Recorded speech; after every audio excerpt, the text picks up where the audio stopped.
핵속고지라는 영화가 있습니다. 패션 오브 크라이스트 영화를 만든 멜 깁슨이 감독한 영화입니다. 전쟁터에서 총이 아니라 꽃과 같은 마음으로 사람을 구한다는 게 가능한 일일까? 이 불가능해 보이는 일을 가능하게 한 실존 인물이 있었습니다. 2차 세계대전 참전 미국 군인 데이먼드 도스가 그런 사람이에요. 데이먼드는 무기는 거부하면서도 군 복무는 거부하지 않았습니다. 의무병으로 지원하여 맨몸으로 전장을 뛰어다니면서 75명의 생명을 구해내고 그리고 미국 정부에서 준 명예의 훈장을 수여받은 귀한 실존 인물입니다. 이 핵소고지는 데즈먼드의 실화를 바탕으로 만든 전쟁 영화죠. 미군이 일본 지역 안에서 했던 전쟁 중에 오키나와 전투가 있는데 그 오키나와에 있었던 고지 이름이 핵소였습니다. 고지를 점령하라 할 때 그 고지죠. 그래서 그 핵소 고지를 영화 제목으로 해서 영화가 나온 건데 핵소 고지. 데즈먼드의 간절한 소원과 절규가 있습니다. 한 명만 더 구하게 해주세요. 한 명만 더 구하게 해주세요. 그 밤새도록 지치고 힘든 몸으로 한 명을 구하고 또 가서 한 명 구하고 그리고는 한 명만 더 구하게 해주세요 주님 하면서 가서 또 구해내고 했던 그 간절한 소원, 절규가 그 영화의 주제입니다. 이 데즈먼드의 아버지는 1차 세계대전에 참전을 했어요. 그러다 보니까 그 후유증으로 술 중독자가 되어서 아내와 아이들을 폭행합니다. 전쟁터에 나가서 같이 자라났던 친구들이 그 전쟁터에서 다 죽었거든요. 아버지만 돌아왔거든요. 그러니까 아버지가 그 묘지에 가서 그 비석을 보고 울다가 또 집에 오면은 술이 취해서 아내를, 자식들을 폭행하고 집에 물건들을 부수는 그런 정신적인 황폐, 비참함이 아버지에게 있었던 거죠. 이런 아버지의 모습은 두 아들에게도 그대로 영향을 끼칠 수밖에 없잖아요. 그런데 이 데즈먼드는 아버지를 향한 증오심과 함께 그러면서도 더 이상 인간의 욕망과 인생의 비참함을 남기는 이런 전쟁이라든지 총을 자기는 절대로 들지 않겠다고 결단을 하는 거예요. 그래서 양심적인 병력 거부자, 양심적 총기 거부자로 그 신념을 가지고 살게 되는 거죠. 그런데 이제 군대에는 갔으니 총을 들지 않겠다고 하니까 훈련소 수료가 안 되는 거죠. 그리고 군법에 해부되고 우여곡절을 겪고 그래도 의무병으로 참전을 하게 됩니다. 근데 총알이 빗발치는 전장에서 자기는 총을 들지 않고 물론 의무병이니까 다친 사람들, 죽어가는 사람들을 구해내겠지만은 총을 들지 않은 군인을 동료가 인정을 해주지 않는 거죠. 이 동료들은 총에 맞아 죽어가는데 심지어 데즈먼드가 죽을 뻔할 때에 다른 동료가 적군을 총으로 쏘아서 자기가 살아나기도 하고 이런 어떤 참 총을 들지 않았을 때의 그 전쟁터에서의 여러 가지 상황들 우리로 하여금 많은 생각을 하게 하죠. 전우로 인정해주지 않는 이 동료들이 이 데즈먼드를 불신하고 그 불신은 보이지 않는 곳에서 폭력으로 또 나타나고 그런 중에도 데즈먼드는 성경을 펴서 읽습니다. 그리고 또 그 성경 안에는 자신이 사랑하는 여인 도로시의 사진이 들어 있습니다. 사진을 통해 위로받고 말씀으로 힘을 얻고 또 나중에 군법에 회부됐을 때 전쟁터에 나가 자신처럼 망가질 것을 우려했던 아버지, 그 아버지가 군법회의에 그 많은 모든 것을 다 극복하고 나와서 그 아들에게 아버지의 사랑을 보여주므로 이 아들이 또 치유가 되죠. 그리고 그는 결국 위대한 승리자로 전쟁 역사에 남은 인물이 됩니다. 모두가 퇴각한 전장에 남아서 아군과 적군 가릴 것 없이 치료하고 구해내려고 밤새도록 부상자들을 옮긴 이 데즈먼드. 역사에 미국 전쟁사에 남아있는 실제 인물입니다.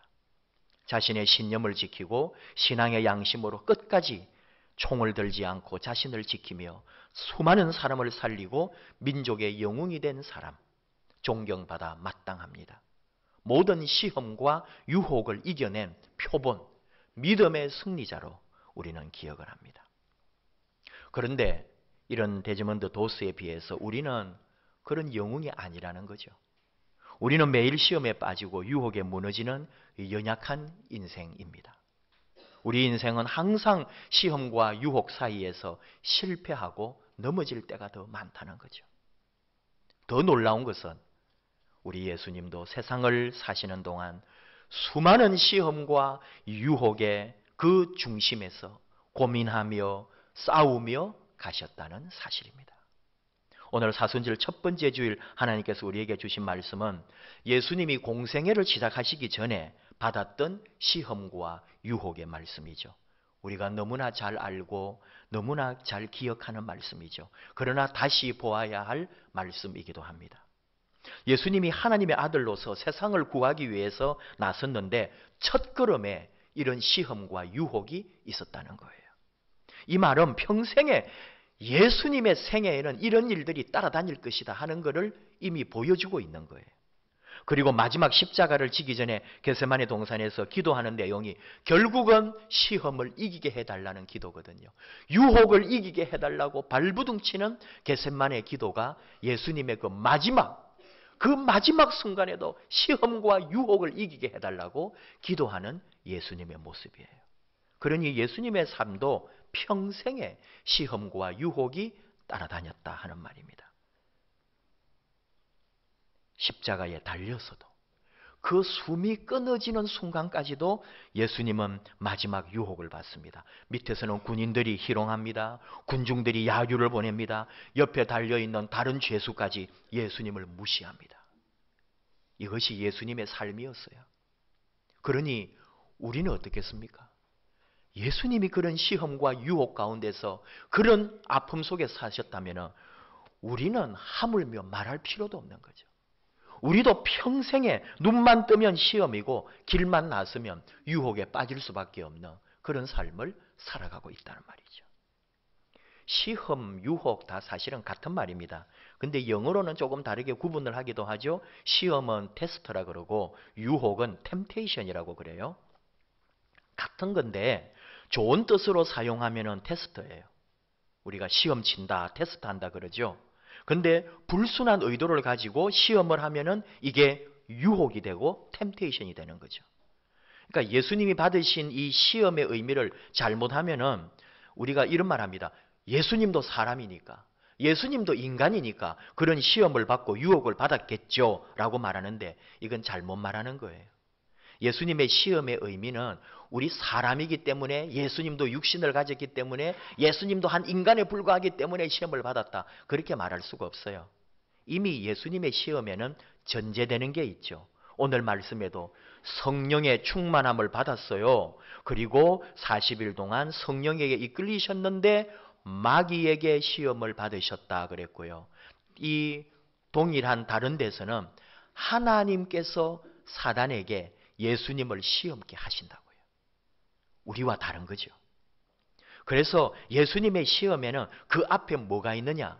우리가 알고 있는 바 우리 교회 외벽에 사순절 기간 동안에 붙여놓은 말씀이에요. 이사야 53장 4절에서 6절 그는 실로 우리의 질고를 지고 우리의 슬픔을 당하였거늘 우리는 생각하기를 그는 징벌을 받아서 하나님에게 맞으며 고난을 당한다 하였노라.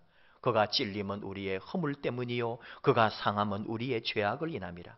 그가 징계를 받음으로 우리가 평화를 누리고 그가 채찍에 맞음으로 우리가 나음을 입었도다. 우리는 다 양 같아서 그릇 행하여 각기 제 길로 갔거늘 여호와께서는 우리 무리의 죄악을 그에게 담당시키셨도다. 예수님은 이미 우리의 모든 죄와 우리의 아픔과 병과 슬픔을 다 지고 가시려고 하나님으로부터 부름받은 종이에요. 바로 그 일을 감당하기 위해 하나님으로부터 테스트를 받고 있는 거예요. 하나님으로부터 시험을 받고 있는 거죠. 그러기에 우리 육신이 당하는 시험과 유혹은 예수님이 당하신 테스트와는 좀 다르다는 거죠. 하나님의 깊은 목적이 있다는 거예요. 하나님의 깊은 뜻이 있다는 거죠. 그래서 하나님이 시험합니다. 그런데 마귀는 그 하나님이 시험하게 한 것을 유혹으로 예수님을 넘어뜨리려고 하는 거죠. 예수님을 무너지게 하려고 시험이 아니라 유혹을 해버리는 거예요. 또 우리는 이렇게 생각하기 쉬워요. 예수님 하나님의 아들이니까 오늘 말씀처럼 성령의 충만함을 받고 요단강에서 오셨으니까 어떤 유혹을 받아도 이기겠지라고 말하지만은 그러지 않다 이거예요. 하나님에게 허락받은 사단이기 때문에 이 시험을 통과해야 되는 예수님의 그 시험의 과정이란 말이죠. 호락호락한 게 아니에요.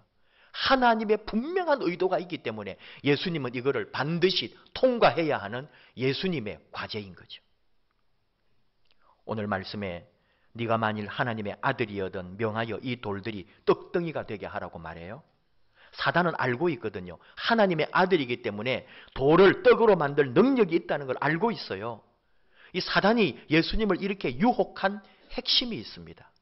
그게 뭐냐 하면은 하나님의 아들이요 하나님이 너에게 준 능력을 너를 위하여 사용하라는 거예요. 너를 위하여 좀 써먹으라는 거예요. 그런데 예수님은 우리가 성경 어디를 살펴보아도 자기 자신을 위하여 자기가 가진 능력을 사용하지 않습니다. 사람들을 위하여, 연약한 이를 위하여, 병든 자를 위하여, 심지어 죽은 자를 위하여 하나님의 능력을 사용하지 자기 자신을 위하여 사용하지 않거든요. 왜 사단은 예수님에게 왜 마귀가 이 능력을 사용하게 하느냐? 하나님과의 관계를 깨버리려고 하는 거예요. 예수님도 급할 때 어떤 일이 있냐면은 그 나중에 이제 우리 사순절기가 마지막에 가서 보겠습니다만은 로마 군인들이 가룟 유다를 앞세워 가지고 칼을 들고 예수님 잡으러 오죠. 그때 정말 다급했던 베드로는 칼을 빼 가지고 막 휘두르고 어떤 그 다른 사람의 귀를 막 다치게 하고 그래요. 그때 예수님이 베드로에게 뭐라고 말씀하시느냐? 너는 내가 내 아버지께 구하여 지금 12영 더 되는 천사를 보내시게 할 수 없는 줄로 생각하느냐? 그러나 내가 만일 그렇게 하면 이런 일이 있으리라 한 성경이 어떻게 이루어지겠느냐? 칼을 거두어라. 그래요. 예수님의 마음은 뭐예요? 예수님의 뜻은 하나님의 말씀이 이 땅에 이루어지는 겁니다. 하나님의 뜻이 이 땅에 이루어지는 거예요. 그래서 예수님이 이 땅에 오셨어요. 자기 자신을 위하여 하나님 능력을 사용할 일이 아니라 하나님을 위하여 그리고 하나님의 나라를 이루기 위하여 그의 능력을 써야 되는 거예요. 그러므로 예수님은 자신을 위하여 이 돌이 떡이 되지 않게 그는 그렇게 하지 않습니다. 예수님 말하기를 사람이 떡으로만 살 것이 아니요 하나님의 입에서 나오는 말씀으로 살 것이니라. 이 능력을 갖기를 원해요. 여러분도 그렇고 저도 그렇고 믿음 생활하면서 우리 마음에 그런 소원 없을까요? 누가 아플 때 내가 손, 머리 안수할 때에 병 낫기를 원하고 어려운 집에 우리가 가서 함께 중보하고 기도할 때 그 놀라운 역사가 나타나기를 원하는 하나님의 능력이 나타나기를 원하는 마음 왜 없겠어요? 그런데 이 능력이 내 자랑이 되고 내 실력으로 또 내 교만으로 드러날 때는 반드시 무너집니다. 세계교회 역사에도 그렇고 우리 한국교회도 그렇고요. 이 나름대로 능력의 은사를 받으신 분들이 많이 있었습니다. 근데 여러분 지금 보세요. 우리 한국교회에 1, 20년 전에 2, 30년 전에 어떤 능력의 종이라고 알려졌던 분들이 지금 그런 능력을 행하고 있느냐? 아무도 없어요. 놀랍게도 부끄러울 정도로 그 능력을 다 사라지고 말았어요. 능력이.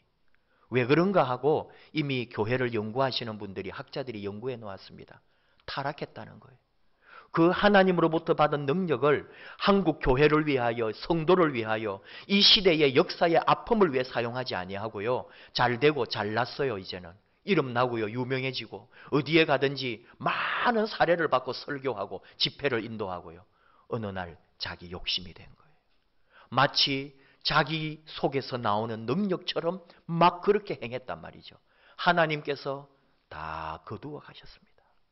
내 능력처럼 착각하고 그리고 자기의 능력으로 막 하는 것처럼 그럴 때에 하나님이 그걸 다 거두어 버리시고 그 여파는 한국 교회의 침체로까지 이어지더라는 거죠. 우리 다 마찬가지입니다. 하나님의 은사는 하나님을 위하여 사용하게 되어 있어요. 각 그리스도인들은 자기에게 주신 은사를 사용하여 그리스도의 몸을 세우라고 하나님은 사도 바울을 통해 에베소서 4장 12절에서 말씀하시거든요. 두 번째로 우리가 아는 것은 또 이 마귀가 예수님을 천하 만국을 다 보여주고 이 모든 영광을 너에게 줄 테니까 나에게 절하라 그렇게 말하죠. 집요하게 예수님을 유혹하는 거예요. 참 지금 여러분 이 나라에 대통령병 걸린 사람들, 대통령이 저렇게 호되게 당하는데 대통령이 되고 싶다 그러네요. 또 자기들도 2년 후에 3년 후에 4년 후에 그 꼴 당할 거 모를까요? 참 이상하죠. 이 세상의 천하의 영광과 이 권력의 맛은 도저히 벗어날 수가 없는 거예요. 우리는 대통령 꿈은 없어도 우리는 또 우리 나름대로 자기 속에 영광을 차지하고 명예를 얻고 갖고자 하는 욕망과 이 세상을 차지하려고 하는 그 속에 소욕이 얼마나 많은지 모릅니다. 이게 우리의 모습인 거죠.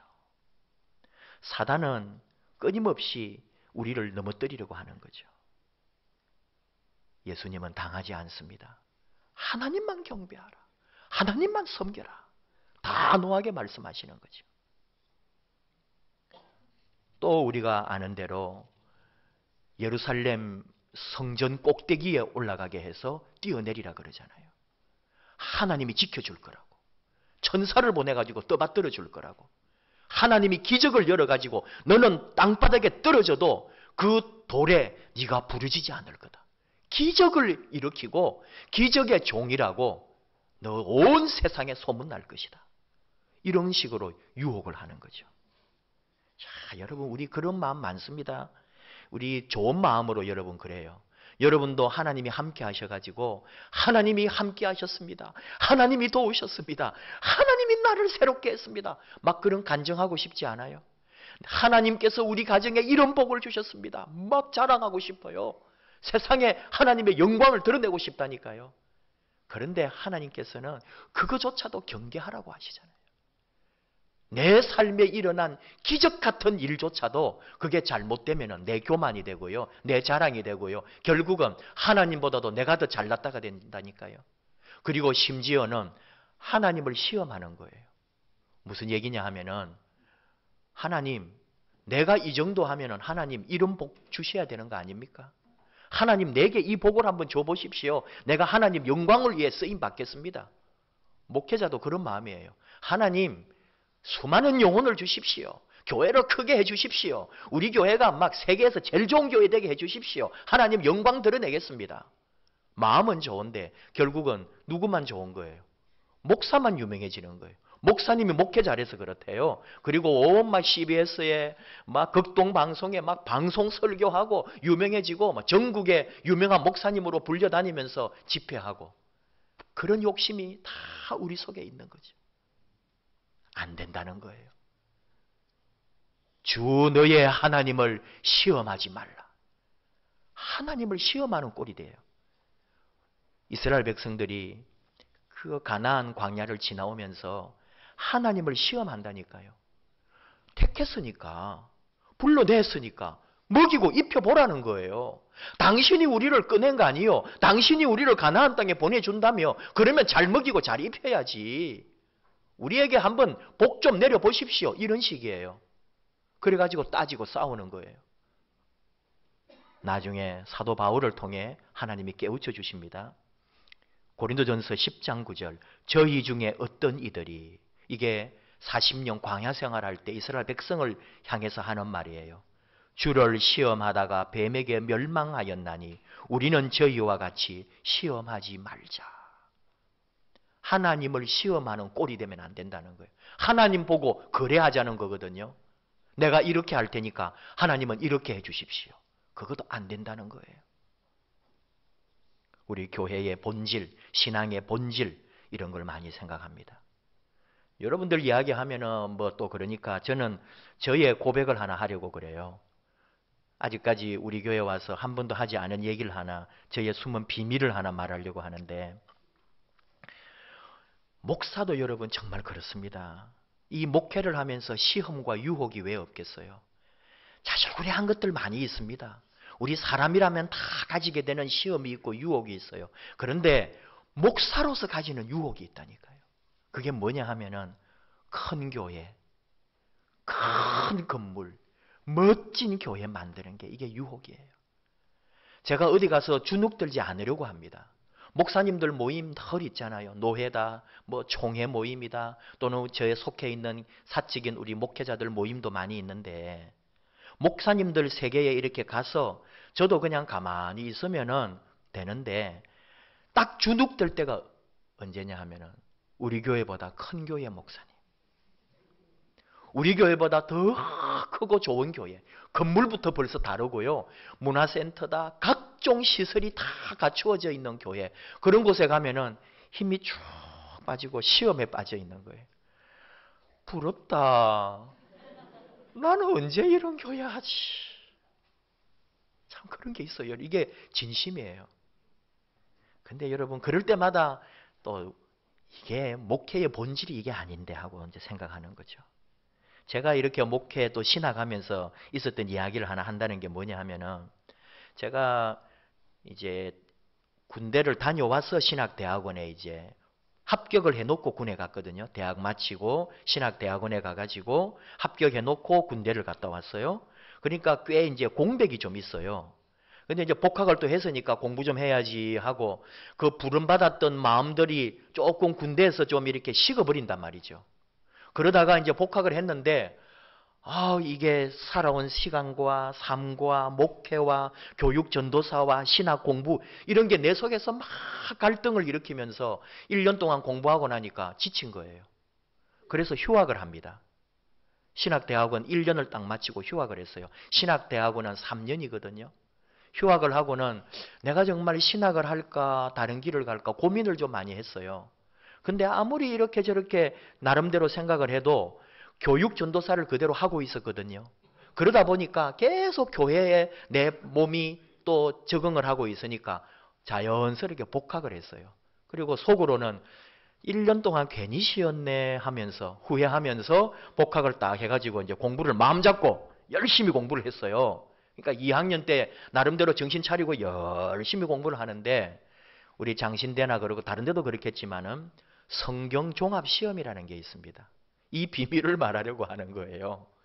이게 1학년, 2학년 때에 반드시 성경 종합 시험을 통과해야만 3학년에 진급을 할 수가 있어요. 그러니까 다 합격을 합니다. 왜냐하면은 신학대학원 준비할 때 얼마나 다 열심히 공부해요. 그러니까 바로 1학년 여름방학 때 시험을 치는 거죠. 그러면은 거의 100% 합격이에요. 근데 저 같은 사람은 3년 동안 공백이 있는 거예요. 신대원 준비할 때는 열심히 해가지고 신학대학원 합격은 했지만 3년 동안 많이 잃어버렸어요. 그리고 1년 동안 공부하면서 갈등했어요. 그러니까 제가 한 4, 5년 동안 성경 지식이 많이 떨어져 있었던 거죠. 그래도 여름에 이제 2학년 여름방학 때에 시험을 친 거예요. 복학해가지고 이걸 통과해야 3학년이 될 테니까. 2학년 시험 여름방학 때 막 공부를 했는데 구약이 떨어졌어요. 큰일 났다. 그래가지고 2학년 이제 겨울방학 때 또 시험을 한 번 더 기회가 있어요. 그때는 신학대학원 입시하고 똑같은 날 시험을 쳐요. 문제도 똑같고. 그게 진짜 어려워요. 그래서 다 여름에 보려고 하거든요. 근데 여름에 제가 떨어졌으니까 하나가 신학대학원 시험 치는 날 저도 같이 다른 방에서 그 떨어진 사람들끼리 모여가지고 이렇게 또 떨어졌어요. 그게 저의 이제 이게 이 고통이었어요. 떨어졌으면은 3학년 진급이 안 되잖아요. 됐어 그러면은 진급 안 하면 되고 1년 동안 회개하는 마음으로 열심히 살리려 하는데 원우회에서 떨어진 7명을 구제해 주겠다고 우리를 불러 모으고 학교하고 대책회의를 연다 그러고 우리를 오라가라 그러고 이게 우리 마음을 괴롭히는 거예요. 이게 얼마나 자존심을 상하게 하고 이게 법대로 하면 되는 거지 왜 우리를 특별하게 또 하느냐 해가지고 결국은 학교에서는 말 들어주지 않고 우리는 바보가 되고 학교 그만둘까? 그런 유혹이 오는 거예요. 굉장히 그게 마음이 상했단 말이죠. 다들 사람들이. 근데 저는 일찌감치 이런 거는 되는 거 아닙니다 하고 숨어 있었거든요. 그 살아남겠다고 몇 명이 왔다 갔다 하면서 학교 당국하고 막 이 실랑이를 하고, 그게 뭐 하는 거예요? 그게 제 신학 공부하는 과정에 여러분들에게 한 번도 말하지 않은 저의 어떤 위기였어요. 그게 조금 더 강하게 저의 자존감을 상실하게 했다면은 이거 안 된다, 이거 학교 그만둔다, 그런 말이 나왔을 거예요. 근데 그때 이제 기도하게 되는 거예요. 이미 2학년 때 마음을 좀 먹었잖아요. 다시 부름 앞에 섰잖아요. 그때 주님을 묵상할 때에 우리 주님이 걸어가신 그 길이 뭐냐? 순종과 희생이거든요. 저는 이 예수님의 세 가지 시험에 예수님이 이기신 결과가 뭐냐? 하나님 앞에 순종하고 희생하는 결과예요. 그의 일생 동안 마지막 날 겟세마네 동산에서 같이 이기는 결과는 뭐냐? 순종과 희생이에요. 저도 나름대로 하나님의 말씀 앞에 순종하고 또 하나님께서 1년 동안 나를 어떻게 새롭게 만들어 가실지 그 뜻 앞에 순종하고, 그리고 나를 위한 게 아니라 주님과 주님의 교회를 위하여 내 자신을 드리자 하는 그 마음으로 그 시간, 그 1년 동안 외롭고 참 괴롭고, 그리고 또 이 성경을 공부하지 않으면 또 떨어질 수가 있으니까요. 그래서 얼마나 성경을 많이 봤는지 몰라요. 하나님이 그렇게 1년 동안 죽도록 성경만 보게 만드신 거예요. 그 시간이 없으면은 저의 신학 공부에 진짜 고백할 게 없는 거죠. 도리어 하나님에게 감사하는 거예요. 고린도전서 10장 13절을 통해 주님은 사도 바울의 고백입니다. 사람이 감당할 시험 밖에는 너희가 당한 것이 없나니 오직 하나님은 미쁘사 너희가 감당하지 못할 시험 당함을 허락하지 아니하시고 시험 당할 즈음에 또한 피할 길을 내사 너희로 능히 감당하게 하시느니라. 우리가 얼마나 좋아하는 말씀이잖아요. 저 성경고사 떨어졌다고 해서 그게 끝이 아니에요. 그게 도리어 하나님이 나를 연단하시고 단련하시는 과정이잖아요. 욥기를 통해 욥이 고백하죠. 욥기 23장 10절. 내가 가는 길을 그가 아시나니 그가 나를 단련하신 후에는 내가 순금같이 되어 나오리라. 그 연단의 과정, 시험의 과정, 유혹의 과정이 없이는 우리가 순금이 안 돼요. 그렇게 끓이고 태우고 데우고 그렇게 하여 불순물이 제거되고 나는 순금이 되어가는 거죠. 저나 여러분 매일 우리 실패합니다. 유혹에 빠집니다. 먹고 사는 거, 명예, 세상에 많은 여러 가지 일들, 이성 문제, 돈 문제, 어찌 유혹에 빠지지 않겠어요? 그러나 그 유혹의 자리에 하나님은 피할 길을 내시고, 심지어 유혹에 빠졌다 할지라도 하나님은 또 살리셔서 그 연단을 통해 우리를 순금처럼 만들어 주신다는 거예요. 주님은 그렇게 이기셨습니다. 부활의 영광으로 하나님 앞에 영광을 돌렸습니다. 하나님은 우리도 그렇게 사용하실 것입니다. 기도하십시다. 하나님 아버지 감사합니다. 주님이 공생애를 시작하기 전에 시험과 유혹의 자리에서 그 모든 것을 말씀으로 우리 하나님 앞에 순종함으로 희생함으로 이기신 것을 봅니다. 하나님, 저희는 매일매일 시험과 유혹에 빠져 넘어지고 쓰러지고 병들고 아픔 속에 헤매고 있습니다. 불쌍히 여겨 주시옵소서. 오직 우리 하나님 우리 곁에 오셔서 도와주시고 말씀으로 우리의 믿음으로 순종함으로 하나님 앞에 참된 희생과 삶으로 우리의 이 모든 유혹을 이길 수 있도록, 비록 넘어졌다 할지라도 그것이 도리어 연단이 되어 순금같이 되어 나오는 저희의 삶이 되게 하여 주시옵소서. 예수님 이름으로 기도하옵나이다. 아멘.